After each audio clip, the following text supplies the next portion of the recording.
Gita LLB ধারাবাহিকের আজকের নতুন পর্বে দেখা যায় গীতা কারো কথা না শুনে পুলিশ নিয়ে গিনির ঘরে সার্চ করে আর এক মহিলা পুলিশ সেই ব্যাগটি উদ্ধার করে। তখন ব্যাগের মধ্যে সেই কানের দুল ও বিনারসি শাড়ি পাওয়া যায়। তখন গিনি আসলে বড়বাবু গিনিকে বলে, আমাকে যে ইনফরমেশনটা দিয়েছিল সেটা ঠিকই ছিল। তারপর এসব দেখে অগ্নিজিৎ মুখার্জি গীতাকে বলে, তুমি কালই এই বাড়ি থেকে বেরিয়ে যাবে। তখন বড়বাবু বলে, এই দেখুন যে সব জিনিস পরে গণেশ গাঙ্গুলিকে মারতে গিয়েছিল সেই সব গিনির ঘর থেকে পাওয়া যায়। তারপর বড়বাবু সেইগুলো ছবি তুলে নেয় আর গিনি এই সব জিনিসপত্র দেখে ভেঙে পড়ে। কিন্তু বড়বাবু গিনির থেকে ফোনটা কেড়ে নিয়ে তার থেকে শুনতে পায় যে পুলিশ সার্চ করতে আসতেছে, তাড়াতাড়ি কানের দুল আর বিনারসি শাড়িটা সরিয়ে ফেলতে।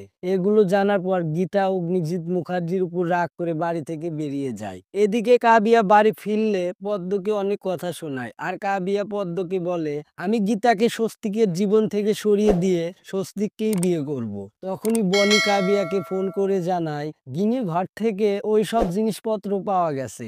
এই কথা শুনে কাবিয়া অনেক খুশি হয় আর পদ্ম বলে, আমি জানি সেই দিন আপনার কানে ওই দুল দেখেছি, আপনি এর সাথে জড়িত, আপনি কিন্তু একজন নিরপরাধকে ফাঁসিয়ে দিচ্ছেন। তখন কাবিয়া পদ্মকে থ্রেট করে এ কথা যেন কেউ না জানে। তারপর রতি দেবী কাবিয়াকে বোঝায়, কিন্তু কাবিয়া পদ্মকে বলে, আমার সব প্রমাণ লোপাট করে দিয়েছি, আমি স্বস্তিককে পাওয়ার জন্য সবকিছুই করতে পারি। এই বলেই সেখান থেকে চলে যায়। এদিকে পদ্ম গীতাকে ফোন করলে গীতা বলে, আমার দিদিকে কেউ একজন ফাঁসাতে চাইছে। তখন পদ্ম কাবিয়ার বিষয়ে সবটা বলে।